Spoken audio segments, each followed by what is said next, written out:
Бугарскиот државен авион слета во Скопје, го донесе претседателот Радев и пораката од Софија дека двете земји треба да го обноват диалогот.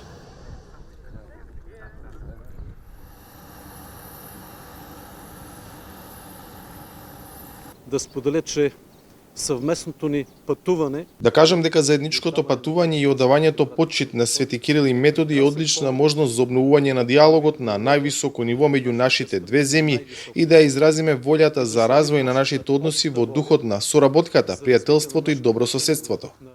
Пендаровски и Радев вкусо разговараа на Скопскиот аеродром. Најавија дека повеќе време за темите кои ги оптоваруваат односите меѓу двете земји ќе имаат во Рим, каде заеднички ќе дадат почит на Свети Кирил и Методи. Македонскиот претседател се надева дека овие средби ќе помогнат за проблематичните прашања од кои зависи деблокадата на евроинтеграциите да бидат надминати. Немаме се разбира нема никаков исход од овој разговор, бидејќи беше едно пријателско пиење кафе и само разговори за тоа што се случуваше последниве 2-3 дена во Брисел. Знаете, јас реков и претходно дека оперативно разговорите меѓу нашите две земји ги водат владите. Така ќе биде и понатаму. Се разбира, ние сме тука ако можеме да ја релаксираме атмосферата и да говориме за овој проблем кој постои во нашите односи последнава година со еден поинаков јазик. Мислам дека е потребно да направиме обнова на довербата и како пријатели да разговараме и за најтешките прашања кои во моментов не разделуваат. Јас се надевам дека наскоро ќе не зближуваат.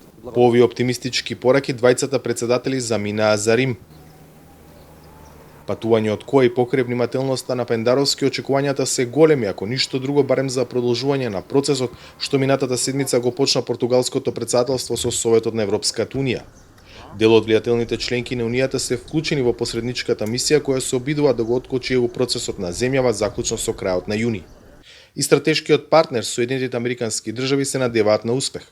Гледаме позитивно придвижување напред и задоволни сме од тековните разговори меѓу Бугарија и Северна Македонија за напредок во пристапувањето кон ЕУ, напиша американската амбасадорка Брнс по средбата со премиерот Заев. За Гласот на Америка, од Скопје, Владимир Мирчевски.